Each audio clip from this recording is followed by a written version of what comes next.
Maseches Kesubos Daf. The test continues the Gemara's discussion of the concept of pesha asar hu ha-pesha hitir. That's if we only know something based on someone's admission, but he says that it's invalid for other reasons. Since we have nothing to go by except his word, do we have to go by his word completely? And therefore we have to accept the fact that he says it's invalid or not. Now, the Gemara's case will be discussing a shtar.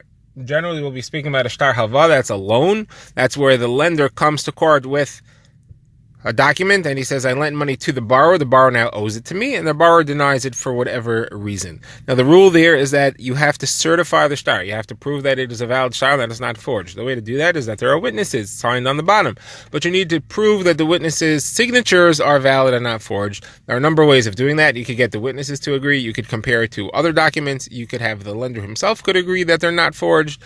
These number of ways of happening, we will discuss what happens if the witnesses agree, but they say it's invalid for other reasons. That's one example of pesha asar.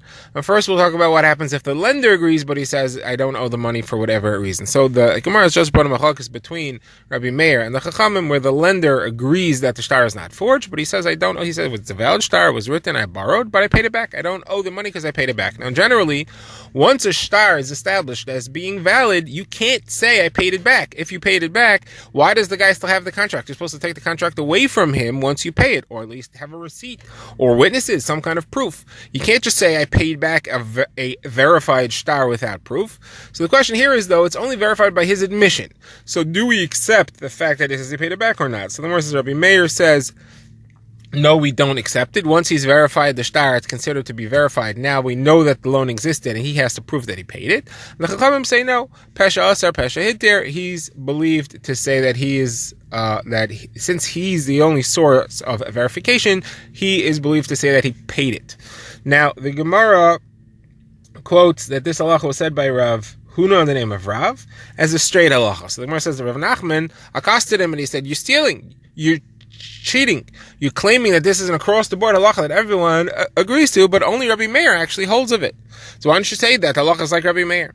Now, Rav Huna wasn't sure what Rav Nachman meant, if he was trying to argue on him or not. So he said, what do you hold? So he said, well, I actually don't agree. I would say that in a case like this, where the only corroboration, the only verification of the validity of the shtar comes from the borrower, he would be believed if he says he doesn't owe it anymore. If the lender wants to collect with this, he better verify it some other way. So if he comes to me, I would tell him, listen, go verify your document, go find some other way to verify it.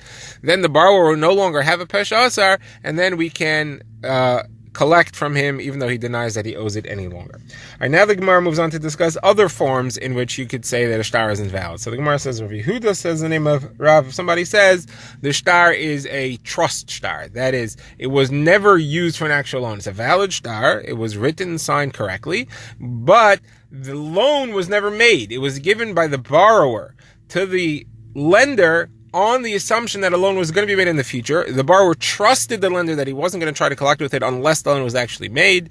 And now here we have it. He's saying that he doesn't owe it anymore. So the question is, who is the one who says that this is a shtar amana? There are three parties involved. Is it the borrower, the lender, or the witnesses? So the Gemara says, if it's the borrower, so for sure he's not believed. We're assuming that there are witnesses corroborating that are verifying the shtar. If it's the borrower, of course he's not believed. He's saying he doesn't owe it. You need proof if you say that you don't owe something. If it's the lender, why shouldn't he be believed? He's admitting that he doesn't owe, that he's not owed anything. He's admitting that he never borrowed anything. So for sure he'd be believed. So who are we referring to over here?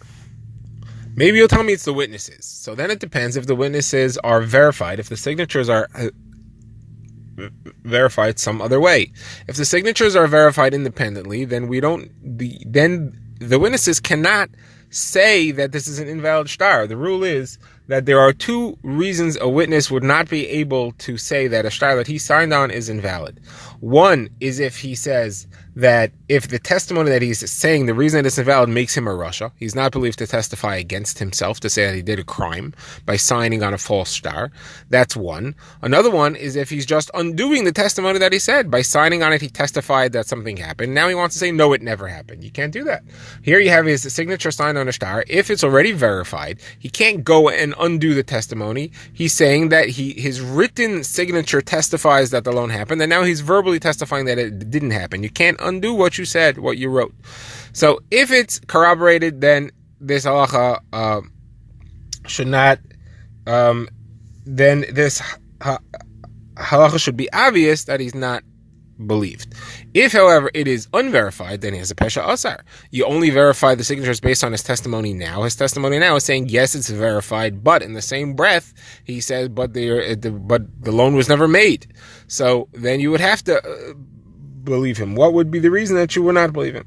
So the Gemara offers three explanations as to what this halacha means. When the person says that the shtar is correct, but the loan was never made, what's it referring to when we say he's not believed? Rava says, referring to where the borrower is the one who said it, and the borrower is the only one who's certifying the truth of the shtar. So you may think that the borrower would be believed because he has a pesha asar. He's the only one who's verifying it, and he's saying that the loan was never made.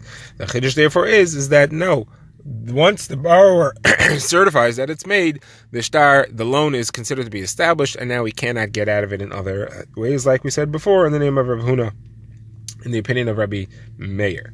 Now, the Gemara's second approach is Abaye. Abaye says it's actually the lender who's saying it, and you asked, what do you mean so what's the problem? He's admitting that he's not owed anything. We're talking about where it impinges on other people's rights. That's he owes money to someone else, and if he would have a loan owed to him, then the halacha is as follows. The person who owes him can be brought to court to pay to the person he owes. If A owes B and B owes C, C could take A to court and get from him, but not if B says that he doesn't owe. So here, by the lender saying nothing's owed to me because it was because the loan was never made, it was just a trust shtar, he's robbing the right of the person who he owes to collect from the one that it owes to him, and therefore he's not allowed to do that. He's not believed to say that. The Gemara quotes the Brisa that says there is such a halacha that if A owes B and B owes C, A could be claimed against by C.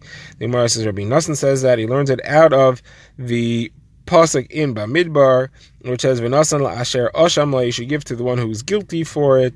If you're guilty, you can be claimed against. Now, third answer to what this chiddush is Rav Ashi. Rav Ashi says it's the witnesses that are speaking, and referring to where their signatures are not verified any other way.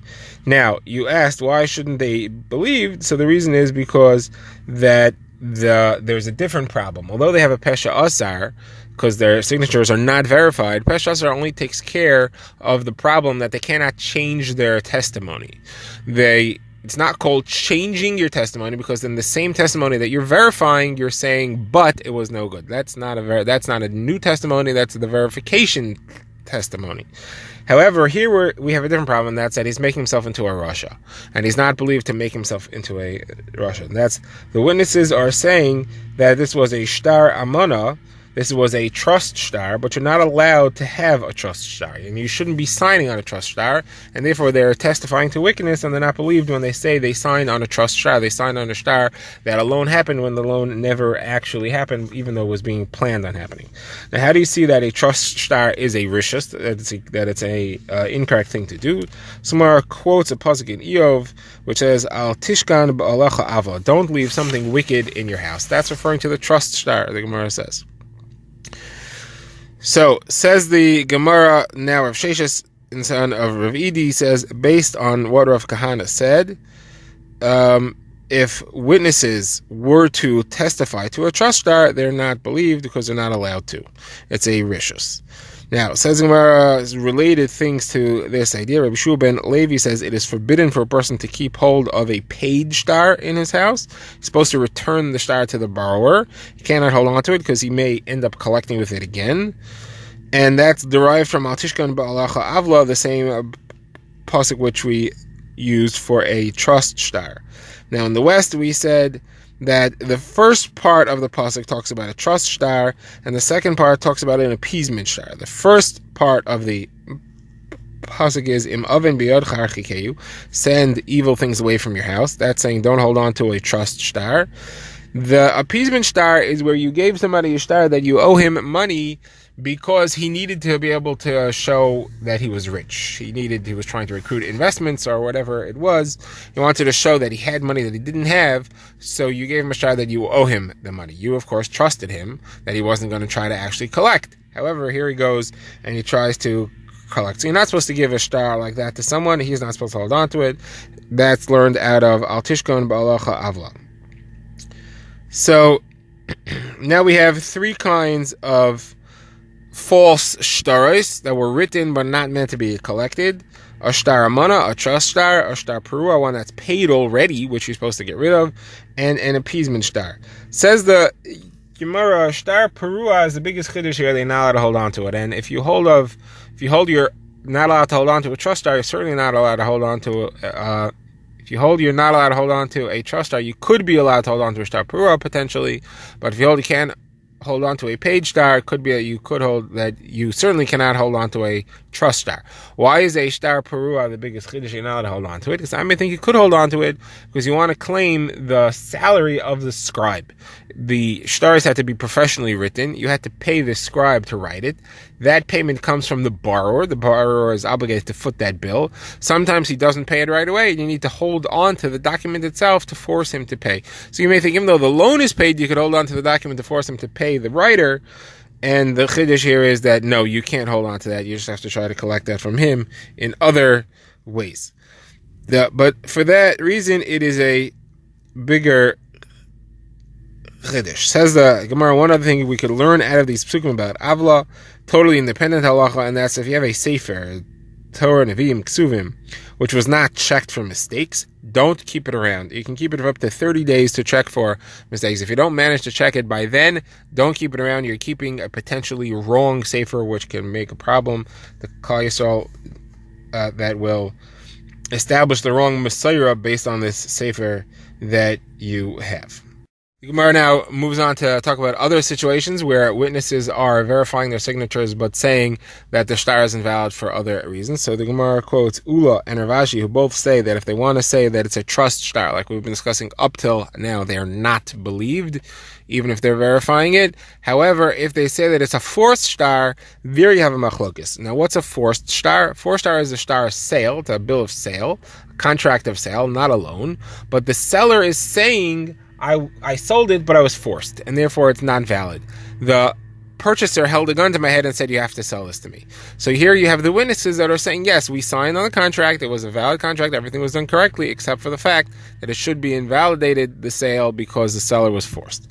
So here you have Ula says that they're not believed to say that, and Rav Ashi says that they are believed to say that. Now, in both these cases, there's no problem of them undoing their word because they have a pesha asar. The reason that there's a machlokas here is it considered to be that they're testifying to something incorrect or wicked? Rav Ashi says they should not have testified to, they all agree, they should not have testified to the shtar amana. That's a wickedness, and therefore they're not trusted to say they signed on a shtar amana, on a trust shtar. However, when the person was forced, there was correct for them to sign on it. Even though it was a false shtar, they needed to save the seller from being attacked by the person who was forcing him. So to help him get out of it, they signed. However, they're coming now and they're saying it was invalid. Says Rav Ashi, there's nothing wrong with that. They didn't do anything wrong. Therefore, they're believed to say that. Ula apparently disagrees and says, no, you still can't sign on a false shtar.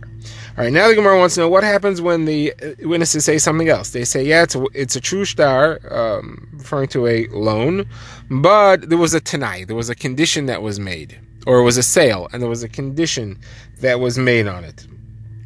And therefore, it's invalid because it was the contract was made, the sale was dependent on a condition, and the condition was never fulfilled.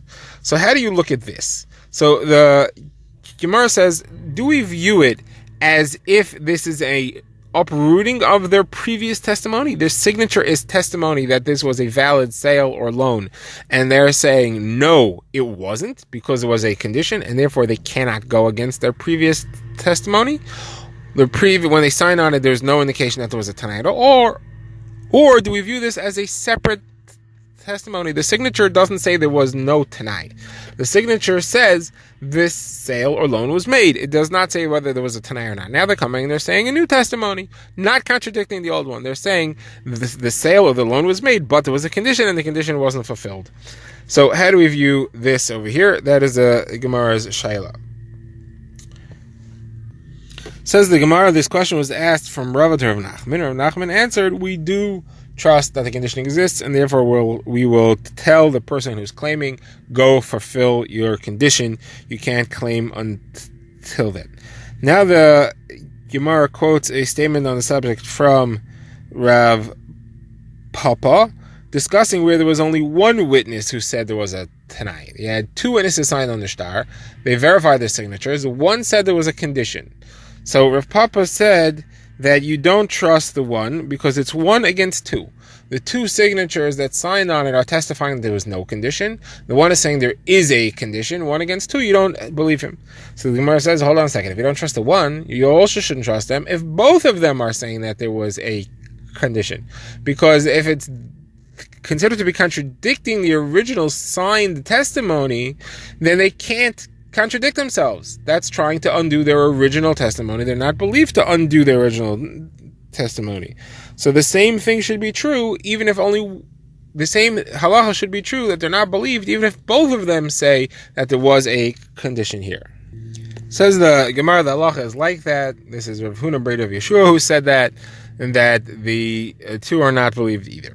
And now the Gemara brings a brisa which moves on to another similar case, where it's not the two signed witnesses that are verifying their signatures, it's two other witnesses. So the brisa says you have a case where there's a shtar, and the two witnesses that are signed on it are both gone. They died. And two other witnesses come and verify the signatures, but they say we're verifying it, but we're telling you it's invalid for other reasons. They were forced to sign, they were children under age, or they were psulim. So now, do you believe them?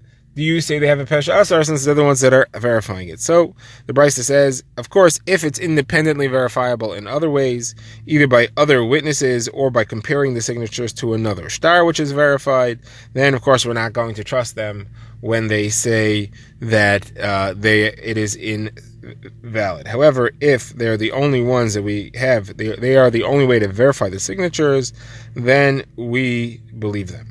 So the Gemara asks, hold on a second, you're telling me that if you have other ways to verify it, then you are going to trust that the witnesses were valid? How do you know they were valid? You have two people here that are standing here saying that these were invalid witnesses. They were saying that they were ketanim, anusim, or psuliyedos. Why should you collect the shtar based on that? You have two people signed on the shtar that there's an assumption that the signatures are valid. Once you've verified that they're not forged, there's an assumption that they were kosher edim at the time. However, you have a different problem here, is that you have two witnesses that are saying that they were illegal witnesses. How could you collect based on this? It's 2 against 2 at least. So the Gemara offers two answers. Rav Shesha says, one reason is that you can't contradict witnesses not in their presence. We see that by Edim Zomim, and the same thing applies where it's not Zomim, it's just that you're just contradicting them. If they're not here, you're not believed to testify against them. So the Gemara asks, that doesn't make sense. If they're here, you're accepted to testify against them, even if they don't agree, even if they don't admit. So when they're not here, certainly, maybe they would admit if they were here. The most they could do is admit. What else will they do? The worst they could possibly do is insist that they do not agree. So even if they are here and they say they don't agree, we won't believe them. We'll go with the second set of Edim. So here, why would we not accept them if they're not here? If they would be here, all they could possibly change was that they could admit. It only makes it better, not worse, that they're not here. So therefore, he gives a different answer. He says it's 2 against 2. We're not accepting the witnesses, and the halacha will be that the money stays by the person who's holding on to it, depending on the scenario.